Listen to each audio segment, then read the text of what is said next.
So if you were going to pluck, and if we're talking marquee, you're talking Origin players, and place them in the West, and you think that they and Mal can champion a team that will not only win, but garner following. Who are you sending across a Nullarbor? Gelmi, I hope you're stretching. Hope you're doing your quad stretches, hope you're doing your tricep stretches, hope you're doing whatever other athletic things are stretches. Can you tell I don't do them? Because we need to be limber this week for this episode of Two Good Sports, because it is Origin time, the greatest time of the year. We're going to get into it. I'm Georgie Tunny. I'm Abbey Gelmi, and is it earlier than usual, State of Origin? I feel like it's come off very close after Magic Round. There's usually a bit of a beat as opposed to being like, here's Magic Round and also here's our selections. I actually am with you, Gelmi. It feels earlier this year, and it's kind of like how I didn't know that it was the Easter show until I was doing a story at the Easter show, and I thought, oh my God, Easter? What? Is it April? And it was. Origin's usually when I'm like, it's June, right? Yeah. So for it to still be happening in May, I'm like, what is life? I'm already very discombobulated with what time is and what that actually means. So I feel that you are correct in your assumption that it does feel a little bit earlier. It technically is a little bit. But that just means we get joy earlier, right? Means we get your unhingedness earlier, and that will be one of our main chats. But I have found my good sport for the week. What is it? It's a bit of a theme for us at the moment, which is things that are highly Georgie coded. This is the most Georgie thing I've arguably ever seen. What? And one of the least Abbey things I've arguably ever seen. Usually we are the Venn diagram of ourselves, though. So what are the things that you and I, where I go, come on, what do you mean? Come on, the George. The boo-boos? Sunny angels. I want to get hope. Show me. I need help opening. Got boomer problems. Whoa. Ooh. It's like Christmas Day. Can you tie it on for me? I'll tie it on for you. My daughters can do it for me. What one's he They getting? got the boo-boos. Oh, this is so important. What did I get? That's gold. I'm going to have a lovely flight to that wonderful place, Perth. Oh, looks good. Yeah. He's ready for Perth. Ross Lyon opening a Labubu with genuine joy was not on my, not even 2026 bingo card, on any bingo card. And I just looked at it and I went, I'm surrounded by them. Adults that like toys. What? Do you know what? I've never had, with respect, a fondness for Ross Lyon until today. I did think of you. I was like, that is the most Georgie thing I've ever seen. Ross Lyon is one of the last coaches I would have picked to enjoy Labubu's. Put it on his backpack and he's off to Perth. But just another side to him. This is what I like. This is why this podcast exists, because we can bring this content. We can inform the masses that, you know what, there are multitudes to people. And hey, Labubus are real cool, and I will get you one at some point, Gelmi. Love that. I have enough stuffed toys in my life, as you well know. Don't need them on my phone case. Don't need them on my handbag. They're already in my handbag with a nappy. Does anyone need some wipes? Anyway, tell me, good sport, bad sport. I actually have a good sport as well. Oh, great. This is crazy. What a double, like, positivity squared. I just wanted to give a shout out to one of my favourite footballers who remarkably, and I don't mean to say that, but I truly mean it, remarkably is still playing the game, and that's Melissa Barbieri. So she is a player with Melbourne City in the A-League Women's. The grand final was over the weekend. And they won. And Babs is like, I've had the joy of working with Babs for way back when I was a baby on the sideline, when it was still called the W League. And the ABC had the broadcast rights, and she was an incredible player then. She's an incredible broadcaster as well, but she was with Melbourne City over the weekend for the celebrations. I think, She's Pendlebury. An icon. What an icon. Yes, she is Pendlebury. In a week where we're giving so much attention, and look, we, of course, deserved attention. We've given Pendles a lot of attention on this very podcast.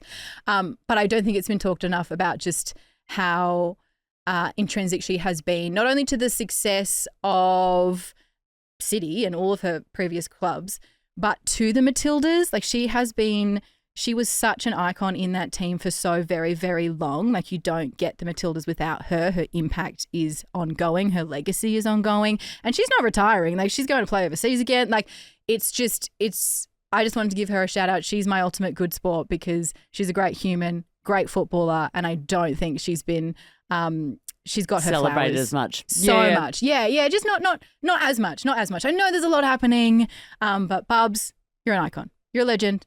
We love you. We love you. Speaking of Matildas, did you see, someone who probably gets enough flowers, Sam Kerr, play her last game for Chelsea? I did. Oh, I actually did. The Oh my standing God. ovation, all of it. It was a scoring. lot. Scoring, of course she did. in her last game Of for course she Chelsea did. to equal. Is it equal like Chelsea's all-time goal score? Scoring Like, record. come on now. No. Come on. Could we expect anything less? No, No. is the answer. No. No is the answer. You know what I was paying close attention to? Little Jagger. I know. Little Jagger, her and son. the little I Chelsea dance.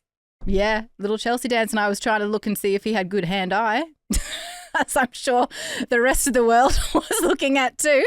I know he's -1 years old, but I was It's like, never too okay. early. You know how I feel about this. Never Yeah. too early. Yeah. And Sam and her wife are like moving to America. She'll probably play for an American team. I think that's like the worst kept secret going around. But all I want to say to Jagger, who obviously listens to this podcast and can understand adult conversations, you are a socceroo. Yeah. You are a socceroo. Don't even think about it. They're the Do male not Matildas. think about for it. those Yes. playing along at home. We are on the precipice of a World Cup as well. It's coming. It's actually really quite frighteningly soon. Again, what is time? Oh. What is time? What is time? And tickets are like $19,000. So what a time if you're rich. I've always said that. Money can't buy happiness, but it can certainly open the door to a stadium. Which is where happiness lives if you're Georgie, Tunny. It's Taylor and Broncos, which is basically about all she needs. That's all I need, guys. If you Simple are girl. watching along, you'll note, and you can watch an hour on YouTube, which is very exciting. But if you're watching along, Georgie's brought her merch, which means she's bringing a level of unhinged, and that's our main chat coming up next.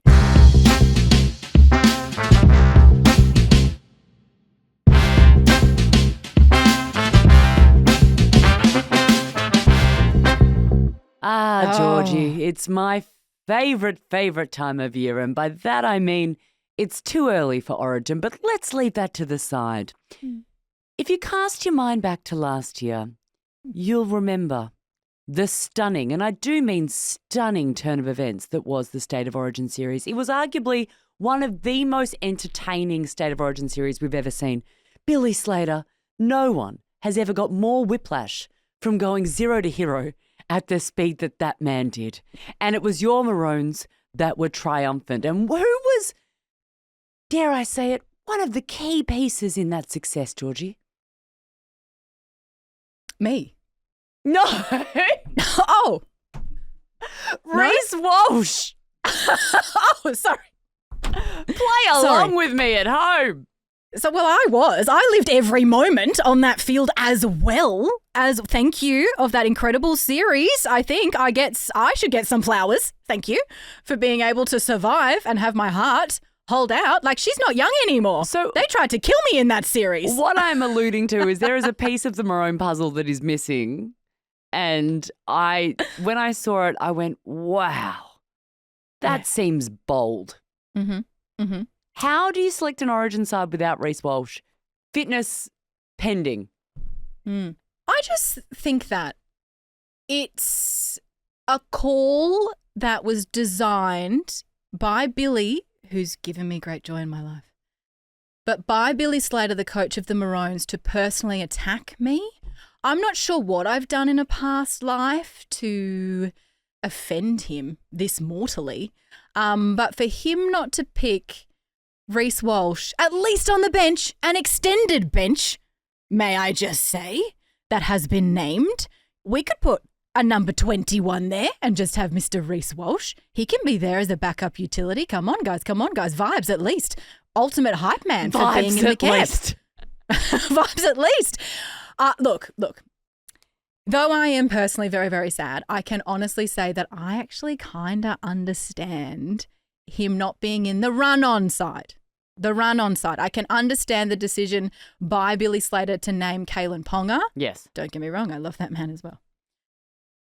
But Reece Walsh is still one of the most dangerous players in this game. I understand that he's coming off a pretty severe injury and his form's a little bit lackluster right now, but that's only because we're comparing him to Reece Walsh. And the other thing is, as I've said way too many times, so I need to find another turn of phrase, but he is a bit rocks and diamonds. But the diamonds win games. And they win big games. That's what I would say. Yes. He is diamond, diamond, diamond, diamond, diamond in big games. Open field play, which is we all know is where Origin is eventually won because the forwards have bashed each other for to oblivion. 78 minutes and everyone's exhausted. There's no stop in play. There's like no penalties. Right or wrong. There's no penalties. Like it's just absolutely non-stop football. So you win it in the moments where there's a lapse. And you need players like Reece Walsh in those moments. You need his electric speed. I would say in terms of his conditioning, I don't think from what I've seen in the past couple of weeks, he's got Origin in him. I don't think he is actually. Yeah, I don't think he is Origin fit. Yep. And that's I'm giving that to Billy. And I'm also giving like Billy he can make hard decisions. Like this is such an un-Queensland like team. 100%. And I mean that in respect in that he's not picking people that, you know, the incumbents, right? Which is what Queensland has based their entire life, mantra, vibe, ethos around vibe since the end of it's time. Marbo. It's the vibe, okay? It's the vibe. Who would you have selected between Edwards and Tedesco? I would have picked Dylan Edwards over James Tedesco, and I say that as knowing full well that he is the reigning Dally M medalist. But the thing is that as a Queensland fan, Dylan Edwards scares me far more. Is it his general size? Well, yes. In all honesty, yes. Like he is a gigantic fullback. He has a telepathic connection with Nathan Cleary and Brian To'o.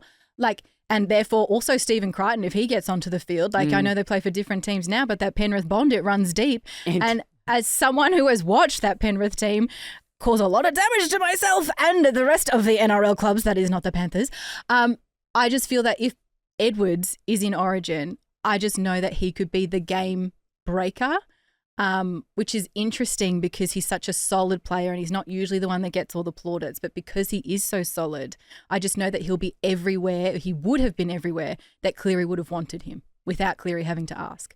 So in my mind, Edwards was a stronger choice. I understand, of course. It's a Cleary enabling selection. I understand why Daly has gone, like, you know, Laurie's gone for James Tedesco. He's very good. I also just love that Very good. Laurie Daly is operating in a world where Ivan Cleary's gone, nah, I'm done with coaching, but I reckon I'd do rep footy. Can you imagine? It's like Oprah going, oh, yeah, I'm probably done. I mean, I would do a show on a Sunday morning talking about sport on ABC at 10 a.m., but I don't know. And you're just like, do you want to make it any more explicit that you want my job, Ivan? Like, poor Laurie. Yeah. Well, but here's the thing. Look, it was already a must-win season for Laurie Blues, Daly. yeah. It is now a must-win Origin series for Laurie Daly. And even then, it's almost like a zero-sum game. That might not even save you, you know? Like, that might not even save you. If he wins this in a whitewash, God forbid. No. Hurt my own feelings saying that. But if that happened, I still don't even think his job would be safe then because Ivan Cleary's wandering around. like you know. Wandering around going, nah, NRL's not for me. I reckon I'll do some rep. And I'm like, well, Kevy Walters is signed for Australia for a long time. You're not coaching the Maroons. So, Laurie. Yeah, I know. That's I actually the death saw knock. some commentary this week about how it's actually a really integral series for Billy Slater. Because maybe this is Billy's last season in charge because if something happens with Craig Bellamy and he wants to take a step back from the full-time coaching role, like Billy could be a walk-up. I would think that it would only be temporary. Like I reckon Billy wouldn't do full-time. And I say this with great love to coaches. He looks like he enjoys his life too much. True. Very true. He's got a seems really like good great life balance at the moment that I don't know. I think that if he wanted to be a senior coach, those ambitions would have found him already. The interesting call for me, I mean, let's put Reece Walsh and Dylan Edwards aside, omissions to the side, is Sam Walker in the halves for Queensland. I am fascinated to see how he goes. He made his NRL debut at like 17 and nothing days old. And it seems wild to me because he still looks like a baby with respect and he's been playing NRL now for like 6 seasons or something. I still, though, because in my brain, he's just he's a kid. Child, for want of a better word. I'm like, how is he going to how is he going to go? How is he going to go? And we talk about the physical presence of like an Edwards and the physical presence of all of the New South Wales forwards. Like he's a slight child as well. So he's undeniably talented, and obviously he has all of these it a pick for the matchups future? week in, week out. Is it a little bit of let's expose you now and get you be long term? Like he's clearly got the talent. It's definitely, I think, a blooding for long term. However, well, actually, I say Blooding that, but seems the like only, a choice word. Yeah, but the only reason that he's in there is because Dearden's out, right? Like the injury curse, which I've spoken about a lot on this podcast, has also come for Queensland in that Tommy Dearden. He would have been a walk-up start. But sadly, he's not there. So Sam Walker gets his opportunity. I hope he takes it with both hands. In great news for me, Cameron Munster's finally remembered how to play football. So that's great. The last couple of weeks with the Storm, he's been amazing. It's so like back in they've got Origin their form. confidence back. It's like the Storm have just decided, oh, hang on, we remember who we are. And also, I remember Magic Round last year, everyone was like, oh, Penrith, motherless last without a win. They're nowhere. I feel like you just can't write off the Storm yet. Like they've had back-to-back wins. I'm more concerned about the Broncos than I'm about the Storm in terms of their actual like comp form. Yeah, that's fair. Oh God. In saying that, they can barely field a team. Well, yeah, but one of them, Tony Staggs, he gets his opportunity in the Blues side, and I'm very excited for him. But I'm also sad for me because I'm like, if anything happens to that man while he is playing for New South Wales, like just check on me. It's also rare to have a Bronco in blue. Like it feels strange. I know. It's still weird to me whenever Payne Hart. I mean, he's injured. Good God, get better, Payne. But also, but not like every yet. time I see him in a New South Wales jersey, it just hurts my soul, hurts my actual soul.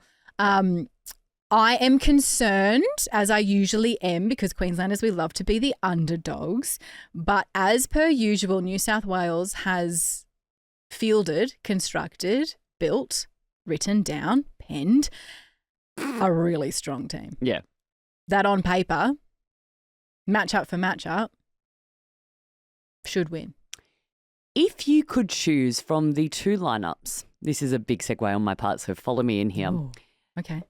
The Perth Bears have not asked for, but are having discussions about concessions in order to keep up with PNG.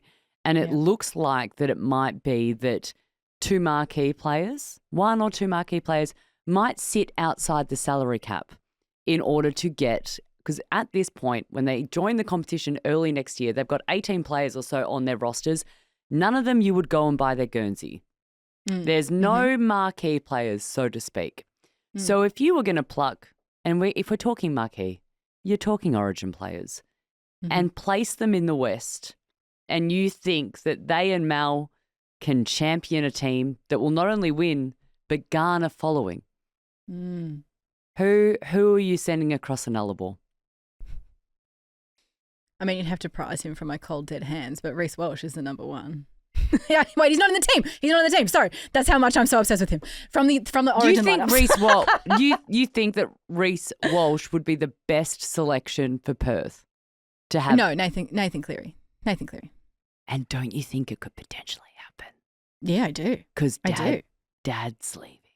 Yeah, 100%. 100%. I think that that's why I said last week, I feel like Cleary is going to the Bears, or he might be in PNG. But I mean, you know, how many $1 million men can PNG have?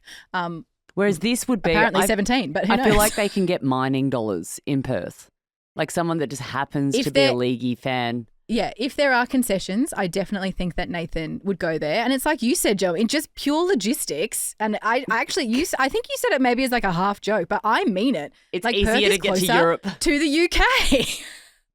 And if he's not going to play in the Super League to be closer to Mary, like Perth is a solid option. I also also think there comes a time, and I wish this upon myself, where you've had so much success that you just think, nah, what's left to do?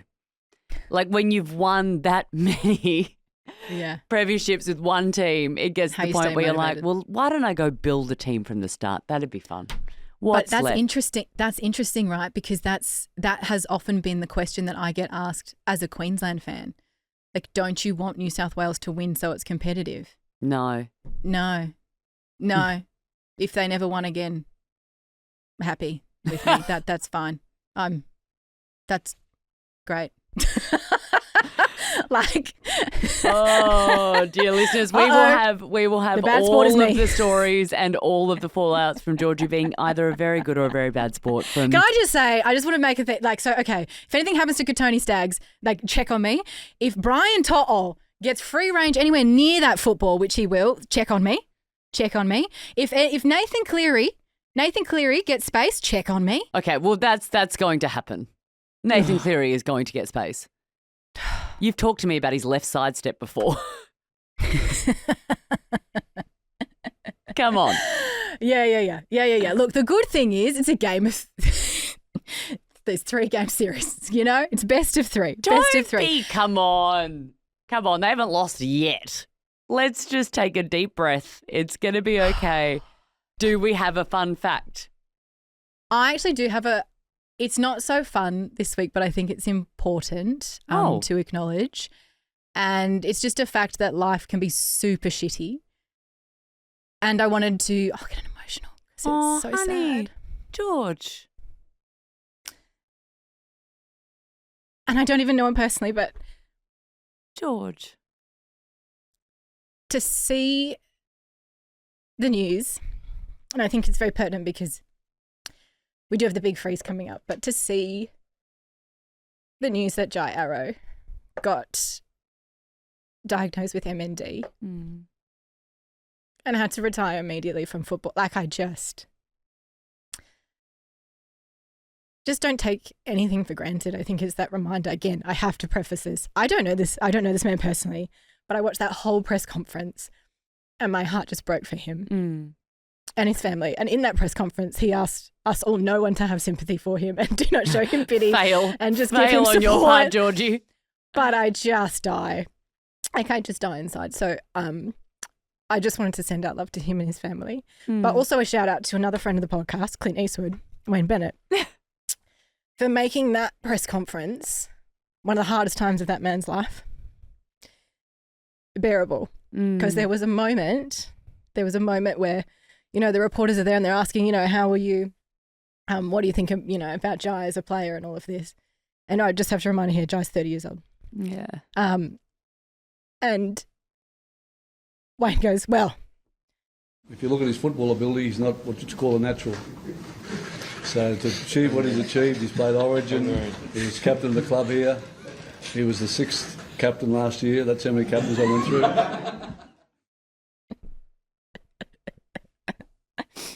And it was just testament to, look, we give footy teams a whack when they need one, but I tell you what, like, when the you're going through Rabbitohs, something, it's a place you want to be.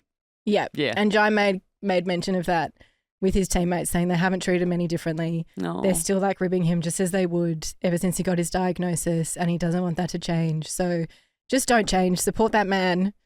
Don't do what I've done and cry for someone you don't know. But it's also just, as you said, it's such a reminder. And MND is actually a condition, as we know, that is really largely spoken about in a sporting capacity, which I think is rare. But and the more that you actually learn about MND, the more that it's so bloody unfair, so unfair, and we need to do more about it. And you and I are going to lean in as much as we can to the big freeze this year. But I think that was really well said, George. And part of being a sports fan is that you don't know these people, but you do. You do. Oh, yeah. And that's the beauty of it as well, is that we can rally around and send love and send thoughts and, yeah, stuff MND, the beast, as they call it, for good reason. And we'll be doing our bit to be as loud about it as possible and have, of course, the wonderful Beck Danaher on again because she's a star. But we'll have her on next week. Yeah. That is time again. Once again, look at me, not nailing time. What is time? Where are we? Who am I? A classic. And hey, Jai, if you happen to be listening to this right now, can I just say that I will always remember, because let's talk about your career. As someone who's played nearly 200 NRL games, you played with the Broncos, you played with the Titans, played with the South Sydney Rabbitohs, and can I just say that your hairstyles have given me so much joy over the course of that career. And that's niche insight that you're only going to get on this podcast. And on that note, until next week, be a good sport. Here at Two Good Sports, we would like to acknowledge the traditional owners of the land on which we record this podcast, the Wurundjeri people. This land was never ceded. Always was, always will be.